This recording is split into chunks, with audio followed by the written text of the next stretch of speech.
Thank you, John. Appreciate that. And yeah, this is exciting. We're going to be on page number 20 of your workbook. That looks a little something like this. You'll see page number 20 has our member case studies. You can find your way there. And then I'm going to bring up to the stage and introduce to you a couple members of our community. And this is a great part of the training because we share with you some really practical, actionable, applicable examples of how folks just like you who were in the training some time ago have taken the exchange approach and applied it in different environments with different types of companies and communities and clients. And so it's a great way to sort of see full circle how you can put all this together and apply it out in the world. One of the things our team enjoys the most is seeing all the different ways people take this work and apply it in different situations with different types of clients to create really impactful outcomes.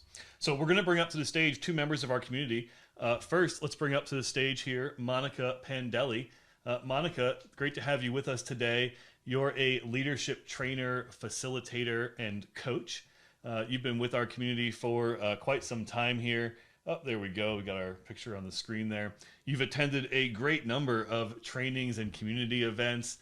You're a heart-centered leader. You're a global citizen. You're a systems thinker and a passionate member of our community, building and supporting your clients up. I can't wait to hear what you're going to share with us today. And thanks so much for being not only in our community, but here with us today.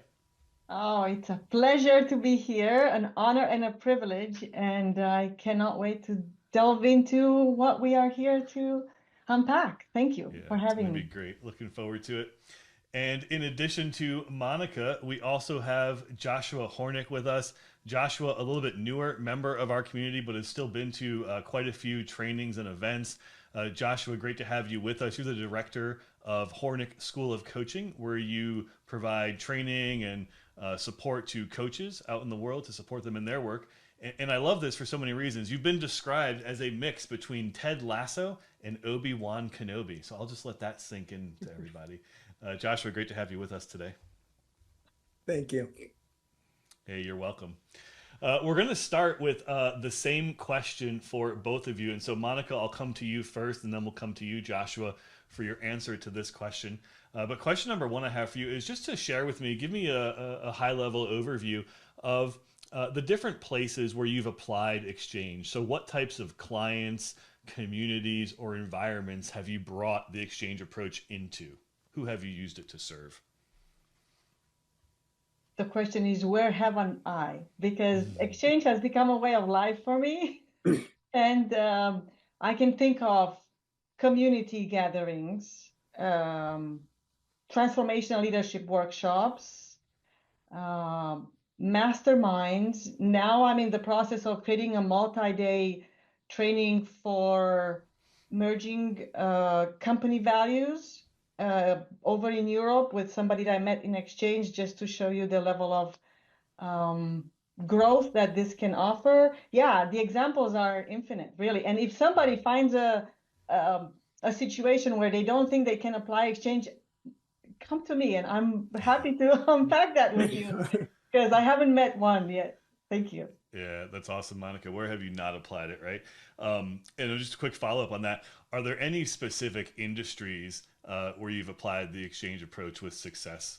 I know you've worked across a bunch of different ones, but any that maybe stand out to you? Well, it's so versatile. Now I'm supporting companies in insurance field, and I in the past have supported organizations that are focused on professional development and supporting also communities that are in the holistic well-being kind of arena. So yeah, you name it, and I cannot say this is not going to work. A lot of different places and spaces. Excellent. All right, good. Well, we'll come back to you here in a moment, Monica, to share a specific example of where you've brought this work. In the meantime, let me bring Joshua back up. And Joshua, I'd love to invite you to answer that same question. You know, where have you applied the exchange approach? What types of clients, communities, or environments have you brought this work into? I've used it with a variety of business trainings in tech and in law mostly. But what I've used it mostly for is in training coaches. The pedagogy of my sessions, training people to be better at bringing out the best in others, have, which is what coaches do, is mostly where I've used it to great effect. That's awesome. And Joshua, just to maybe build on that a little bit, and it's probably a wide range, but any specific places or environments where your coaches work? What kind of coaches do you work with? I What kind work of with all customers do they sorts of serve? coaches. So I'm working with corporate coaches and health coaches. That my Okay. school is an ICF accredited school, International Coaching Federation. Hmm. And so all sorts of coaches get ICF accreditation. And so I work with a full range of coaches, spiritual coaches, Oh somatic wow. coaches, um, Gestalt coaches, Okay, wow. So it is a business wide coaches. range. Excellent, Yes. excellent.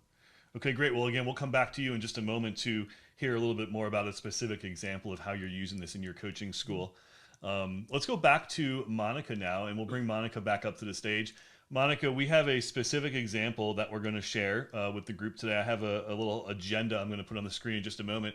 But as a way to kind of bring us into this example, maybe an invitation for you to share what you've seen as the most positive impact you've seen become possible with the exchange approach in any groups you've worked with, and kind of walk us through this specific example and maybe any of the learnings that emerged for you along the way. And I'll put this agenda on the screen, and you could maybe start with just a little bit of a high level kind of overview to give everyone some context for this event. Yeah, thank you for that, Steve. The biggest impact, if I am to essentialize it, and as John said earlier today, the value is not sometimes not in the obvious, and really the impact is in making people feel they belong.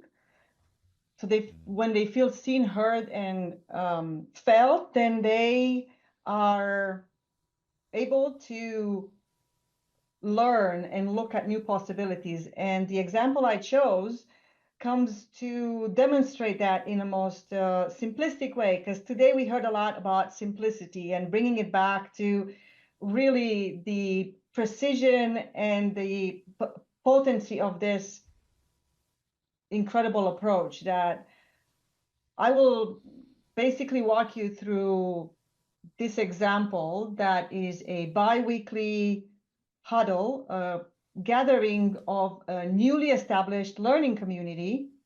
And initially, we wanted to create connection between the team members and also increase their awareness around the topic of the main purpose of this community, which was the holistic well-being. And after one iteration of this huddle, we realized that we get to actually bring in the new members and guests because there's so much value that they can bring and they can receive from these huddles. And as you can see, I really thought about what example to bring. And because my invitation for each of you who are here today is to not overcomplicate and not overthink it, because the questions are so powerful and they do the work and the magic is in the room. So just go ahead and do it. So how did we do this in this case? 90 minutes. We started with a welcome and an orientation, setting up the context, really enrolling people into what we're up to. And then, boom, the purpose question that was related to the topic, allostatic stress. And the question was, why is it important to be aware to your relationship with stress? And we followed the choreography of connection, which is asking the question, inviting into a conversation. They were sent into breakouts. And then when they came back, we brought up some voices. And in this case, I also want to highlight that whether you are the subject matter expert or you are the facilitator bringing the passive learning into an active experience, which was my role in here, there's always ways in which we can apply exchange. So after they came back, they were already giving the subject matter expert where they were at and what was present to them, in which way they related to stress, so that the Sage already knew how to relate the content to be delivered. After 40 minutes of content, which was still interactive, we went into a quick active learning cycle, and you experienced that several times today when John invited you into, okay, what's the aha? What did you get out of it? And the question was, again, simple. What is something that resonated with you from that conversation? And this doesn't need to be a big, long conversation. Again, give time people to reflect, invite them into a room, and then bring voices back. And the learning is compounding. At that point, there's so much excitement and so much joy for what became available that we capitalize on that and ask them then what is an action they are willing to take. As you can see, there's a third question, possibility. Hey, and Monica, can I just jump in real quick before we go to the third question? I just want to highlight something here, and thanks so much for unpacking this. I want to just take everyone back to earlier today when we talked about the experiential bookend, right? The experiential bookend was interaction around content, or sometimes we'll call that insight. And so you can see Monica, opened up with an interaction here by asking a purpose question. And that purpose question was specifically dialed in or tuned into the topic that they were going to explore, right? Stress. And so you started with that. Then, you brought in and you introduced the content. So you had the content here. And then after the content, you had another interaction, right? And the interaction was, as you explained, an active learning cycle question. So, what's something that you took from or resonated with you from this last conversation? So that deepens the learning. So I just wanted to point out your sort of textbook approach to the bookend here. And then maybe quickly share with us how you kind of wrapped up and closed out this activity with your last interaction here. Yeah. Once they came back from the active learning cycle and they connected with their new awareness, their truth around it, was the perfect time to invite them into an action. So once they had a bit of time reflecting on the question, what can you commit to doing to improve this relationship now that you're aware of it? They went back into breakouts, share that, because when you declare it, there's something about it that you feel strongly, and you're going to go ahead because you chose it for yourself. Is that sense of freedom that comes with it. And then they came back and we finished in the heart, as usual, as we do it in Exchange, celebrating what became available. And it's incredible. What became available, we didn't even understand in that moment. So that's why having a survey afterwards that basically restated those questions, what became available in a sense of what's your new awareness and what's a committed action, so that they can continue to anchor the learning, integrate, and really connect with what they came for. Because each of them were at a different level in relationship to the topic, yet they all got what they came for. So that's really powerful. Yeah, that's a great example, Monica, of not only amplifying the learning, the content by inviting them to reflect on it, put it to voice, share it with each other, but then also collect that on the survey, which also gives you as the facilitator some very valuable information as far as being able to market this in the future. So great example there. Thank you for walking us through how you use the bookend and then also closed with participant voices. We always say we love to end or close out with participant voices, right? So we kind of give them the final word. It's very symbolic, opening and closing with participant voices. Monica, excellent example. Thank you very much for sharing this. I'm probably going to come back to you for one more final question before we wrap up our panel today. But before that, let's bring Joshua back up to the stage. So Joshua, want to invite you back up to the stage and invite you to share with us your example of how you've applied the exchange approach into your coaching program. I know you're going to start by kind of giving us a little bit of an overview so we have some context of how this is applied. But this is a multi-session, similar actually to Monica, an ongoing kind of multi-session program where we're looking at one specific segment of that. So I'll let you take it from there. My pleasure. Thank you, Steve. This is the third session of 6 sessions on the fundamentals of coaching. And this particular lesson has to do with action, taking responsibility. which is a really fundamental human trait and something that we all have experience with. So it's someplace which it's really clear to me, I really have to provide, I have very little additional content to provide. My job is really to help people to dig in and bring out their wisdom. And so this is a 2-hour session, and I start every session after the first one with a connect choreography, which basically asks the question, how have you changed, and or what have you learned so far? What I put on the board is thinner than that. It's fewer words, and I give different language and different joggers each time. But it's amazing how powerful the connecting and reflecting on what's been learned so far is to the process of bringing people in to learn new material and feeling well grounded and safe with one another to do that. So that's I'll make it just a really quick comment there too to build on that. Anytime you're bringing a group together continuously over time and space, a multi-part program, a really great way to reintroduce them or welcome them back to the next subsequent sessions is to kind of re-anchor them in either what they learned last time or maybe what they've learned or experienced since the last time you were together. So this is a great example of how to invite that experience through an interaction with each other. Yeah, and I'll say when I started doing this, I thought that people would come in and say, "Oh, he's taking the first third of our time together or whatever, first quarter of our time together to just ask us what we've learned so far. We want to get into something new. Give us some new content, Hornick." And but what I found is that people create their own understanding, and by creating an environment where they come in and connect with one another, we're designed to connect with one another, and we do, and we feel safe, and we relax into the process, then we learn more, and it's more meaningful for us. So that's how I start all the sessions.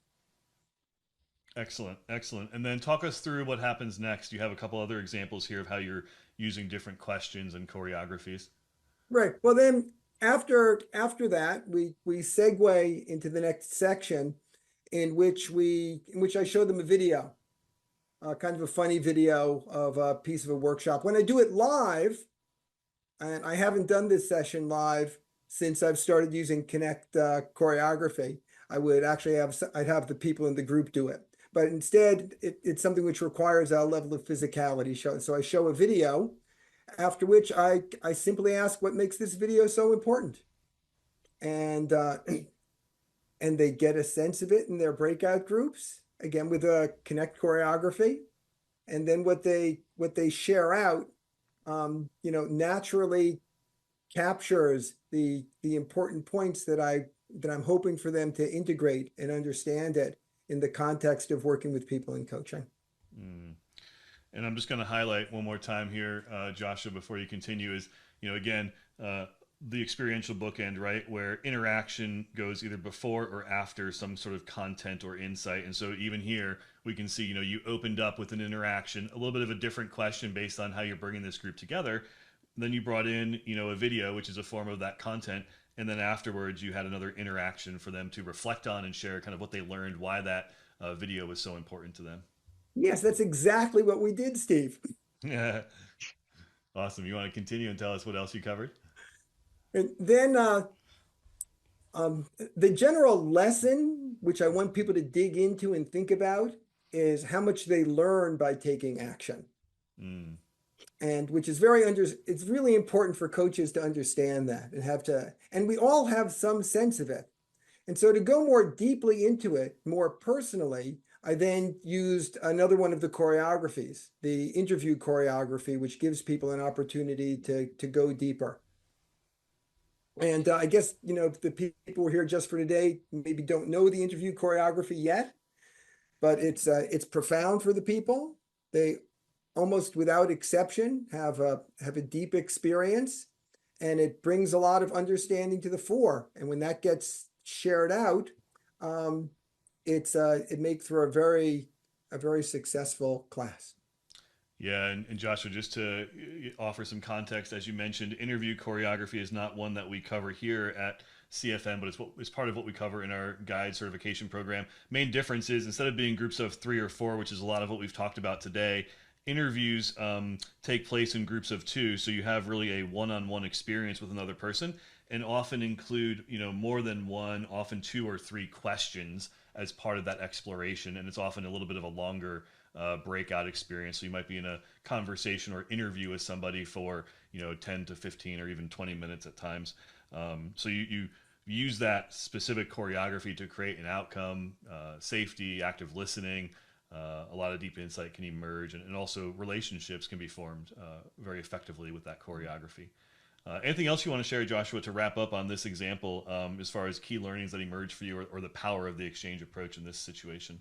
I would say it might be helpful just to read out what the questions were in the interview to give people a sense of going deep with that.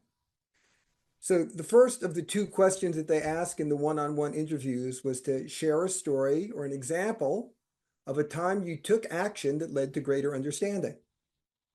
So people mull that over and they share that. And then they share how has that wisdom served them.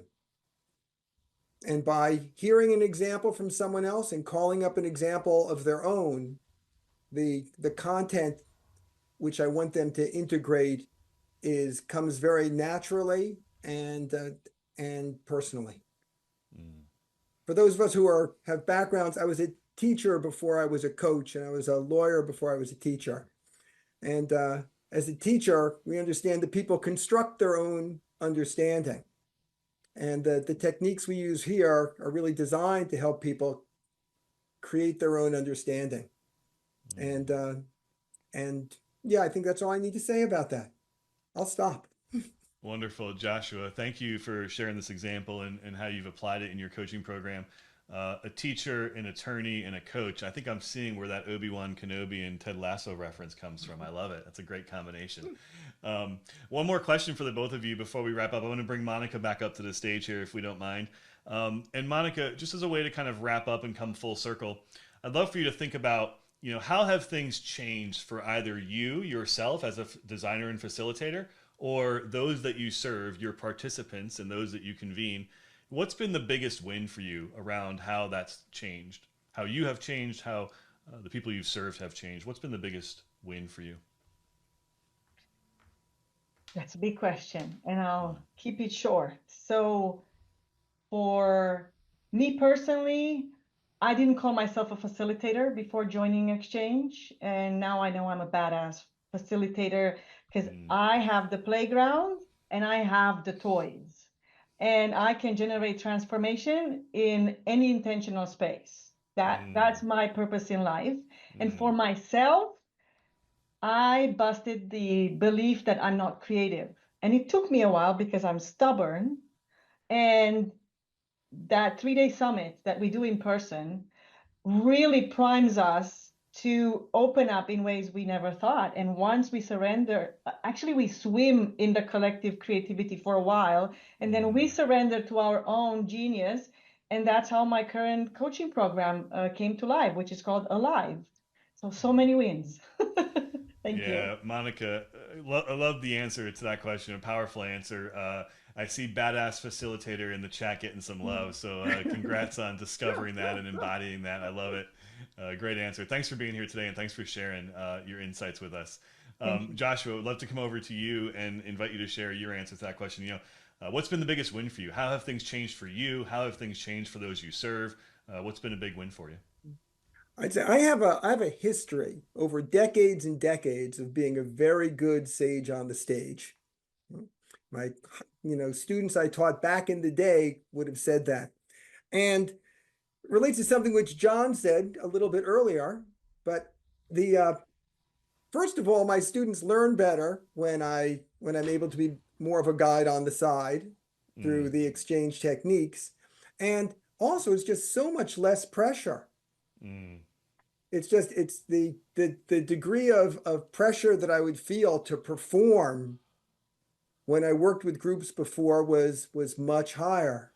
Yeah. And the pressure is much lower now, which I think brings out the best in me. Better learning. And makes life that much more enjoyable. Yeah, yeah. Better learning and lower pressure. Sounds like a win to me. Yes. Joshua, thank you as well for being a leader in our community. Thank you for being here today and sharing your learning, your insights, how you're winning in the world with Exchange. Thank you so much to both of you. I'd love to invite everybody to just go ahead and take maybe 20 seconds and take about 20 seconds, grab a pen in your hand, find a blank page in your workbook, and I'd like for you to just go ahead and jot down what's been the greatest gift that you've received from Monica, from Joshua, in the stories, the examples they shared, the learning, the insights, the tips, the practical application of Exchange. What's been the greatest gift that you've received from what they shared? Take another few moments to capture that.